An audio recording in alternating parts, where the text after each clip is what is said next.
Hi, it's Diane, and I'm very excited for my new book, Daily Meditations for Visionary Leaders. Check it out on my website, visionsapplied.com/meditation. Now, on with the show.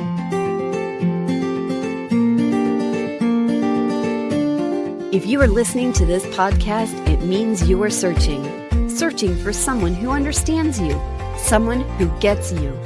You are yearning to be understood and to belong. Welcome to the Someone Gets Me podcast, where we help smart, talented, and sensitive people navigate an often insensitive world.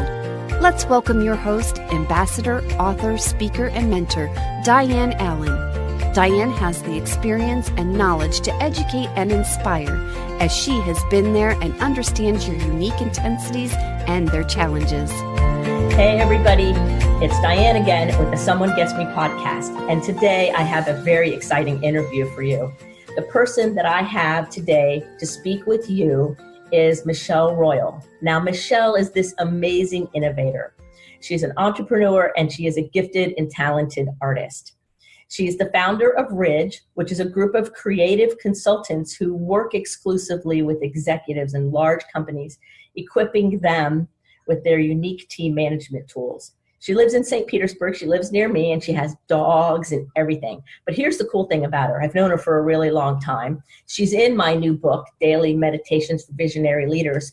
And I invited her to be in the book because she is somebody who exemplifies the walk of a gifted person and seeking and searching and growing and being open-minded. So I'm sure you're going to be inspired by this interview, and make sure at the end when I give you her notes and where to reach her, that you reach out to her and tell her hi and you heard her on this podcast. So welcome, Michelle, to the show. Well, thank you, Diane. I'm so glad to be here today.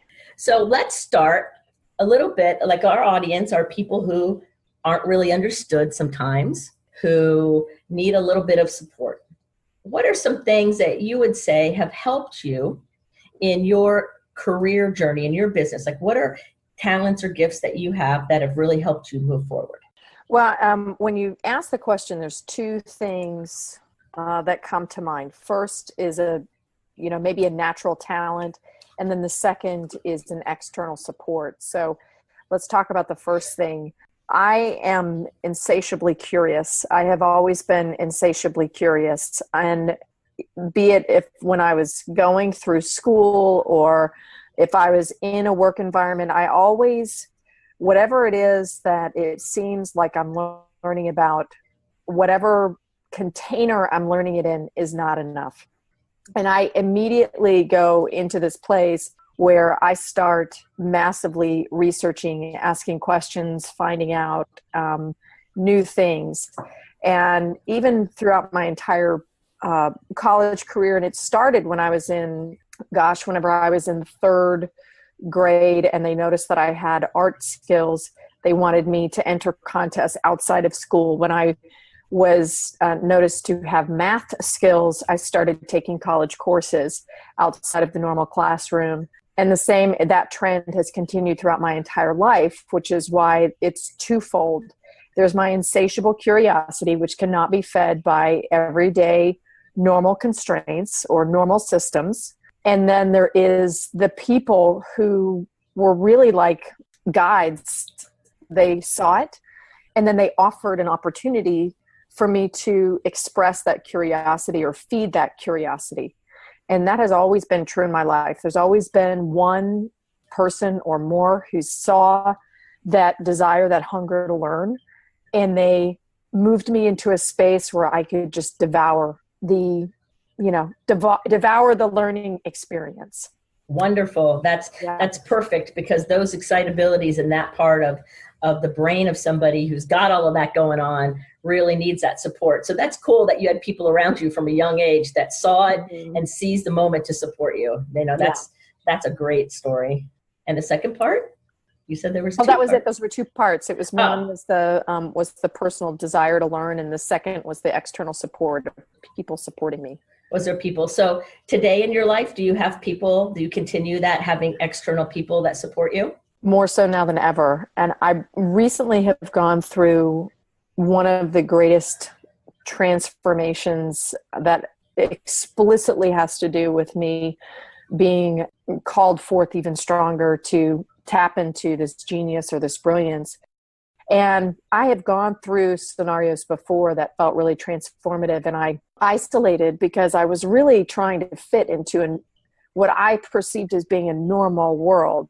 And what I do believe is that those who are visionaries, they do not see the world as it currently is. They see the world as it can be. And it is a conflict. It's a constant conflict because they're always seeing things in the way that they can be. And so that's where that hunger and that drive comes from. It can be very isolating. There can be a lot of fears of being perceived as odd or weird, or being told explicitly that there's just not a right fit. And so there's a lot of loneliness that can come with that. This time around, which it started around 4 months ago at our lunch, funny enough, I have been sharing the story. I've been sharing the story of my current reality, and it has been phenomenal. I have like 80 supports around me right now of people who I know are able to provide a nugget of advice.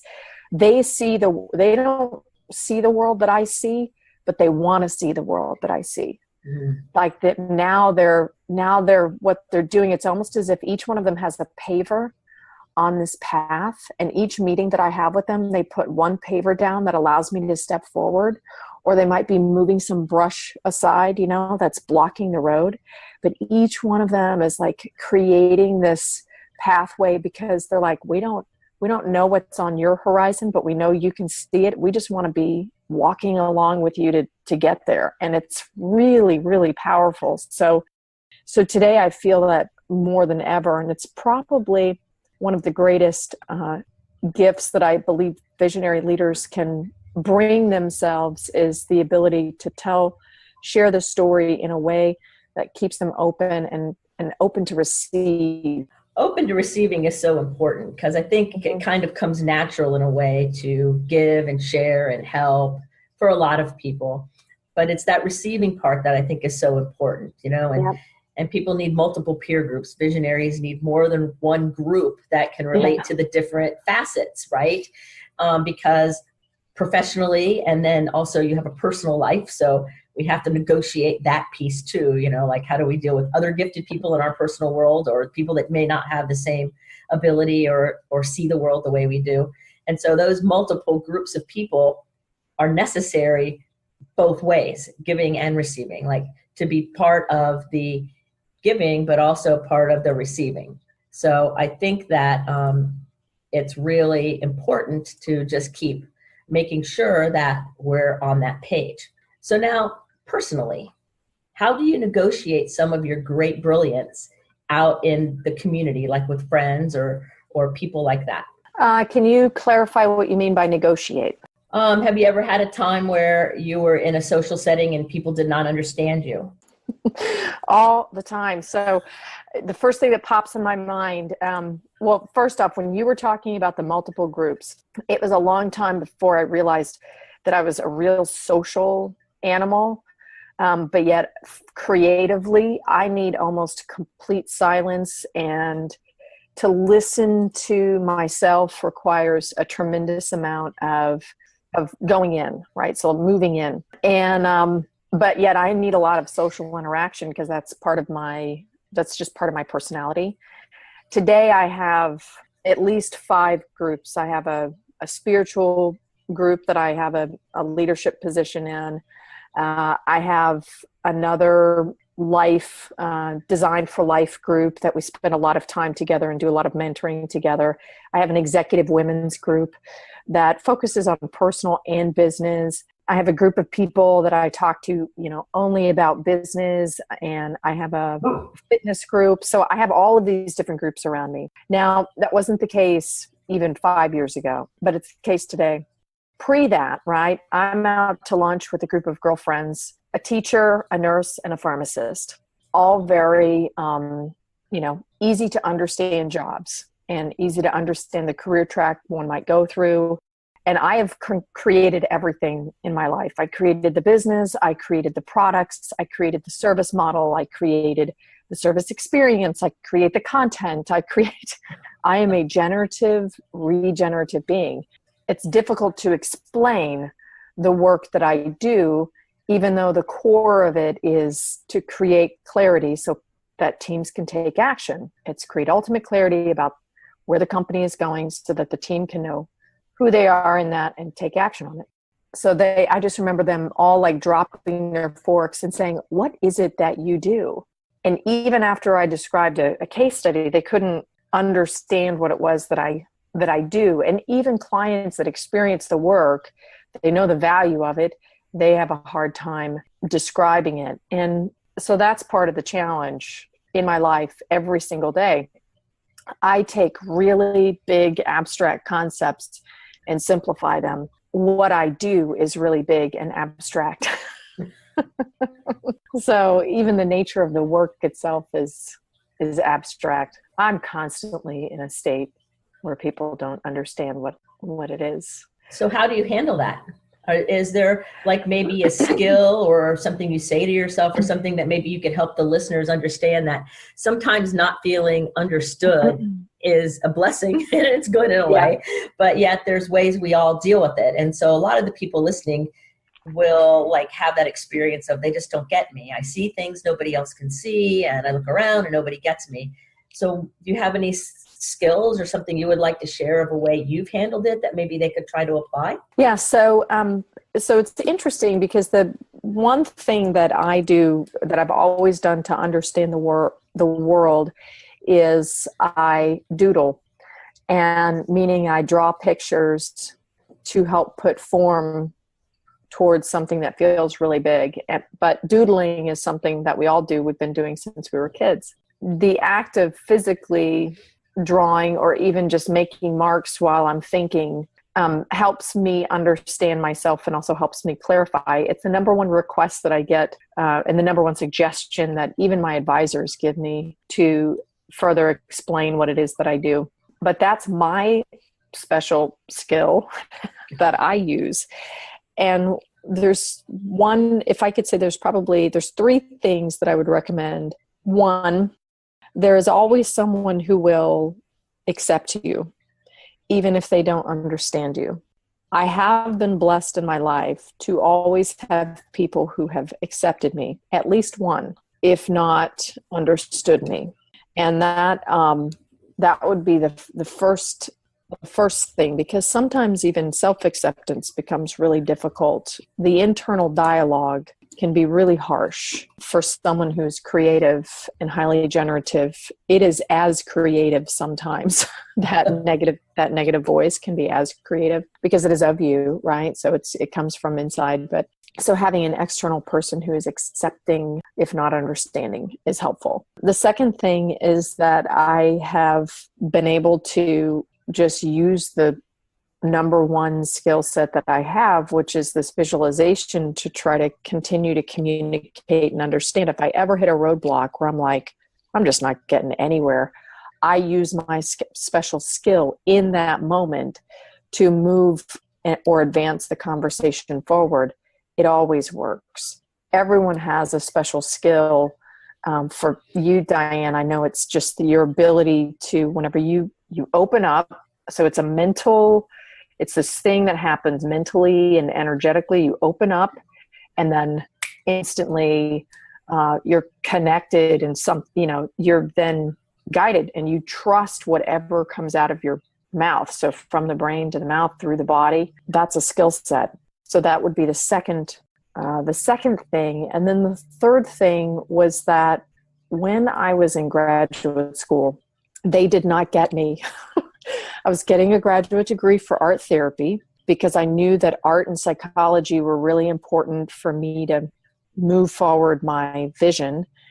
But I wanted to work with people in companies, and organizational design and the use of visuals in organizational design, innovation, design thinking were really still very young in the business world as far as a dialogue, like a larger scale dialogue. And I always had it in my mind that that's what I was going to do. And even in the school, they said, well, everyone wants to work with companies that are making money, but we've got to we've got other services that we need to focus on. And so good luck with that is what they told me. And I thought, I just know that this is what I'm supposed to do. So again, voraciously curious, kept searching. And during another transition that happened 11 years ago, I ended up at a conference, and it was like a magic moment. So I never stopped searching for, and I'm still searching for that vision to come to life, because 11 years ago was when the big light bulb came on and I found my tribe. Now my tribe is scattered all over the world.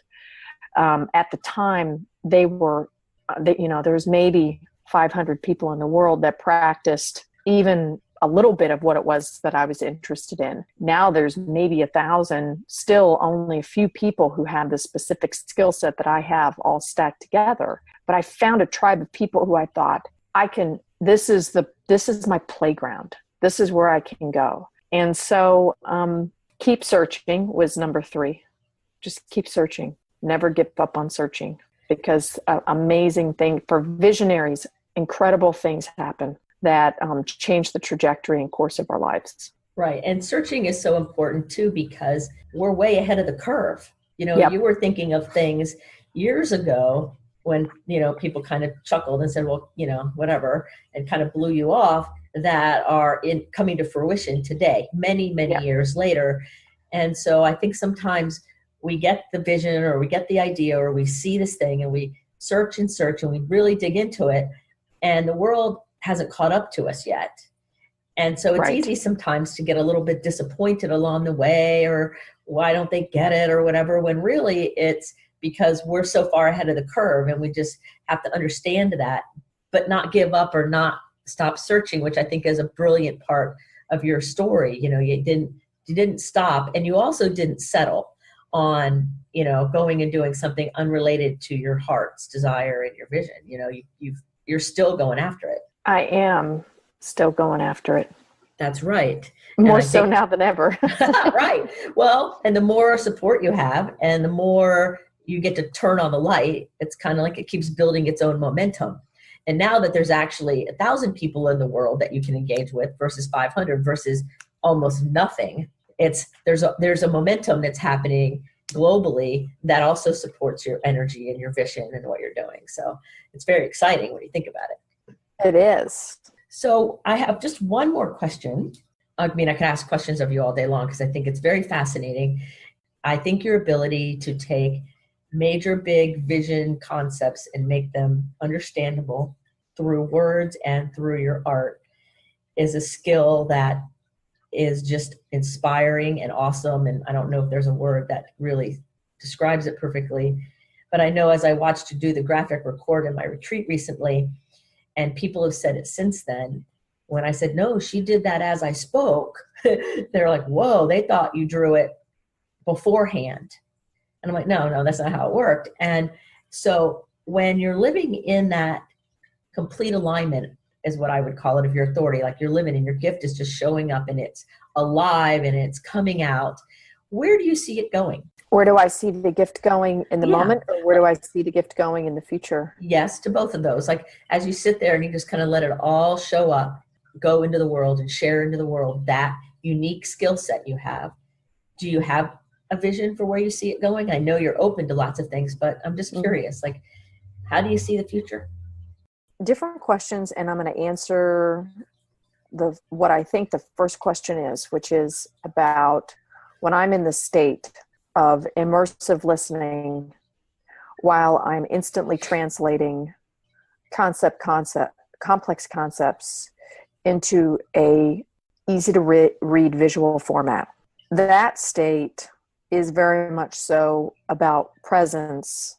And the number one thing that I think about, it's somewhat of a meditative state, even though there's breaks and there's some social, but I've trained myself enough over the years that whenever I go into the state of that active creation, my number one question is always, what is essential to help amplify the impact for all of the individuals who are here present today?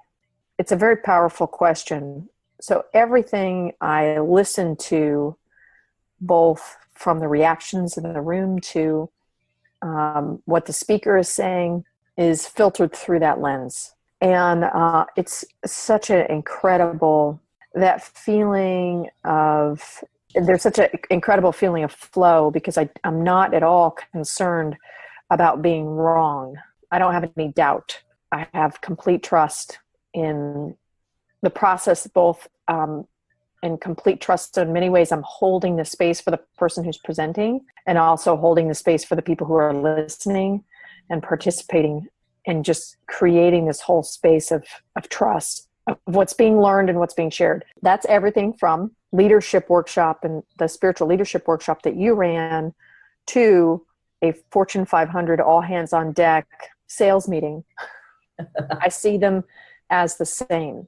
So the future that I see, the reason why this matters to me, why that question, because my vision of the future, which is in my world very near term, is that the idea of the innovator is no longer espoused as the lone entrepreneur or the lone individual who's working siloed, even if they have a small tribe of people. My idea of innovator is that everyone understands the life cycle of value with which they are an active giver within. They are a participant.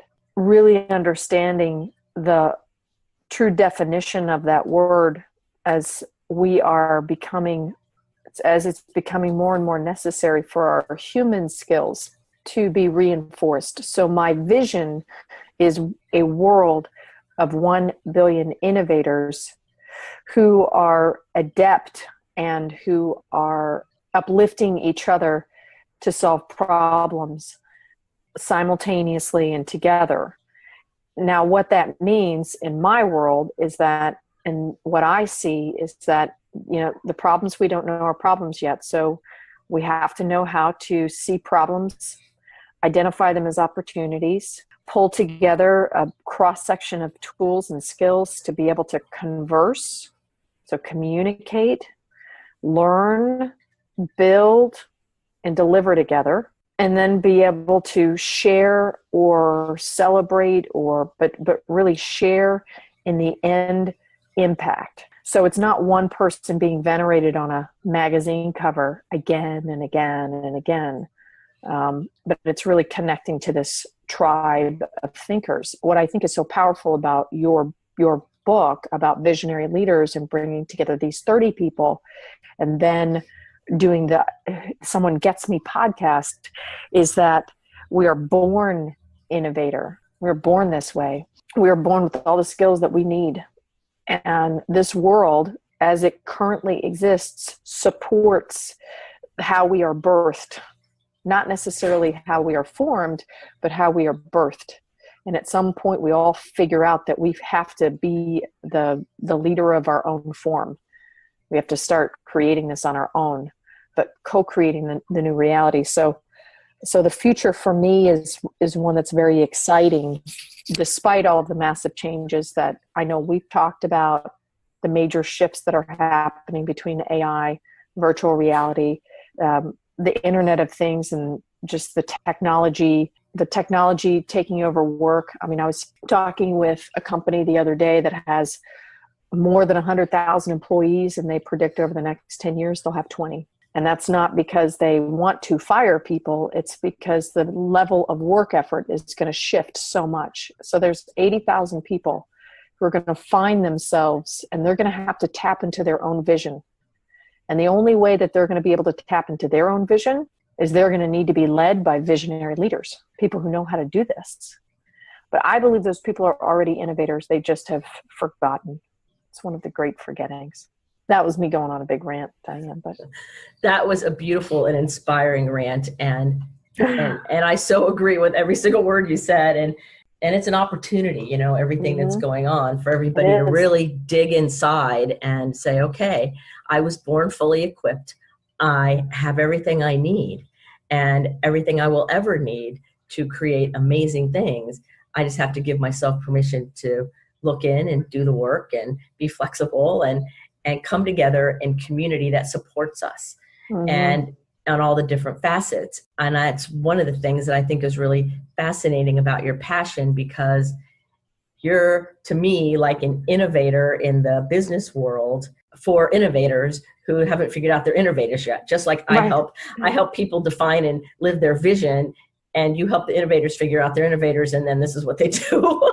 And so it's really exciting to kind of, be ahead of the wave, both of us, and being those people that are kind of like the torchbearers and reminding people of who they are and their greatness, that maybe because, somebody doesn't get you or they don't understand or whatever, maybe we're the ones that are the normal ones, and the ones who aren't getting us are the ones that need to do the work.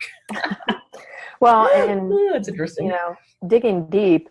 It's funny because I recently have, this next year, we didn't talk about all my goals, but this next year I'm going to be pursuing something that I've not pursued before. And so I started research, and in 2 weeks I've gathered a lot of, I'm very skilled now at research. So I have a lot of information, which is one of my gifts. And because if I don't know something, if there's an unknown, I will dive right in. So I go into the deep end. So I'm in the deep end and I'm swimming around. And a friend of mine said, wow, you're a real planner. And I said, no, I'm not. I'm actually not. I said, I have failed so many times that I just know that this is what has to be done. And the reason why I think it's important to talk about is because you talk about greatness. Greatness can feel like you're a weirdo, or it can feel like you're just really different, or it can feel like you're singing a tune that no one's ever going to hear, or it can feel, there's a number of things. Like, I don't think I feel like I've never dressed in a way that there's always something a little bit different about me. There's always something a little bit off. There's, when I say off, it just doesn't look like the other, right? I was fixing a toilet last night, and the toilet was replacing all the parts, and the parts weren't really going together. And so I took a part from the previous kit that was still in decent shape in order to make it all work right. I don't know how many people would do that. Right. Yeah. But you got to use resourcefulness, and you got to use the tools that you have to make everything come to life. And I don't know that the people who don't get it are used to doing the work to be resourceful. Because resourcefulness, when it's not used, when you're not actively being resourceful, it's like MacGyver. My mother was a MacGyver in the kitchen. She could take 2 cans of beans and turn them into a massive stew. I don't know how she did it. It was like fishes and loaves. It was magical every single time. But I was taught that skill of resourcefulness. I have that skill of resourcefulness. I use it every single day because it's fulfilling. Because it's, and that's that digging deep. That digging deep is just, man, you just keep showing up. Just keep showing up. The ride's not over yet. Keep showing up. Keep showing up. And that's discipline. That's a daily show up discipline. And it's something that most people don't see. Right. Right. Yeah, that's true. And a lot of people, I think, in our culture are so reinforced for not being disciplined because of all the externals that they don't even know they can on the inside. And it does take a lot of work for a visionary person to be disciplined and put together calendars and make things in order, because that's not natural completely. And it's using all of those inner abilities to the greater good. And so sometimes it's a little tricky, but we have to keep showing up. I keep saying suit up and show up all the time. Just get up and keep going. And if I keep going, that perseverance and that momentum will eventually show me the right direction to go. But if I stop, then I'm always starting over, and it takes so much more effort and so much more attention to be able to go forward versus just keep moving, and then I can redirect my path as necessary. So I think momentum, and that perseverance is a very big key role, I also think that just to build on that as visionaries, we have to be aware of distractions. And in today's push notification society, it's very easy to fall into distractions. Earlier this year, Peter, my fiance, and I were on a vacation And we were in the airport at the end of the vacation, and I'm standing in line to check our bags. And I looked at him and I said, I am filled with anxiety and nothing is happening. What is going on with me? And I looked down at my phone and I saw all the little red, notification symbols. And I said, that's it. They're going off. And I turned off all the notification symbols for everything, email, text, everything. The only thing that happens is that my phone rings when it rings instantly. And it's been a practice that I've kept. So I have to be intentional whenever I open up my phone. I have to be intentional whenever I open up an app. I'm now continuing to look for ways that I can streamline so I'm not opening up 5 different things. It's just one thing. And that really helped. And the reason is that it helped is because there's a switching cost. When we get in the creative groove, we're in a creative groove. It's pretty incredible. If someone came and interrupted our conversation right now, it would take us 10 minutes. We might lose whatever glorious insight and energy that we were having, right in this moment. And push notifications really affect that. And so whenever I removed that, my anxiety decreased. I started sleeping better. And I find that it's not always about being so disciplined. It's about taking away whatever. There's a switching cost. It takes 20 minutes to get back into concentration from that with which we were focused on. So it's not as if, because I'm an individual, I've always been so creative, always been really, really smart, for lack of a better term, yet school bored me to death. And it wasn't as if my distractions were more because there just wasn't enough to fuel me. But I can hyper focus better than anybody. So hyper focus means that I need an hour, 30 minutes, 90 minutes of no distractions. And I have to give myself permission to remove the noise. So that was a big, long thing talking about that. Yes, and that is very important. And it is, I think, the distractions that really it takes a lot out of us, more than people realize. And by the end of the day, if somebody allows all the distractions to continue all day, they're mentally exhausted and often don't make the best choices in the evening that they could make. Right. Because their brain's tired. That switching is a bigger cost than people realize. So I'm glad you brought that point up. So is there anything else you'd like to say to our listeners? Yeah, I would say the greatest gift that was given to me, and I will say it wasn't always my peers.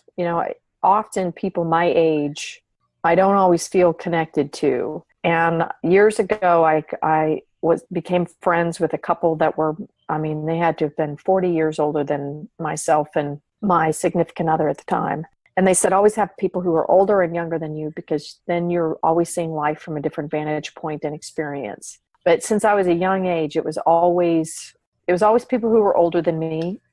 But recently there has been a turn, and it's many times people who are younger than me. But I have that now. I have that balance of always believing the one person who believed in me. Believe the one person. There might be 100 that don't, but believe the one person who believes in you. Give yourself that gift. That is beautiful. Believe the one person who believes in you. What a way to end this interview.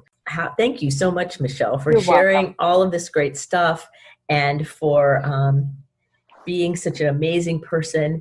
And I'm going to put your website, ridg.com, in the show notes so that anybody can contact you and be inspired or follow what you're doing, because I think that people will hear and know more of you as time goes on. So, and they can also go to 1billioninnovators.com. Very good. Is it one, the number one, or ONE? ONE, 1billioninnovators.com is my vision website. So for visionary leaders. So I will add that website into the show notes as well, everybody, so that you can check that out and follow her vision as it comes to fruition. And again, you can hear some nice quotes from Michelle in my book, Daily Meditations for Visionary Leaders. And I hope you enjoyed this interview as much as I have. That's amazing. And so I want to thank you, Michelle, for your time and your inspiration and your education. And I'm just thrilled to have you on the show. Thank you. Thank you, Diane. Keep it going. Keep your magnificence going.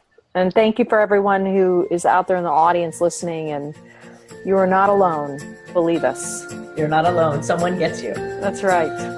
Are you tired of searching for someone who understands you? Join our Facebook group, Someone Gets Me. In this group, you will be able to connect with others who are intense, sensitive, smart, talented, and wanting to be understood. Diane shares her insights and teachings, and you can connect with others. Join today.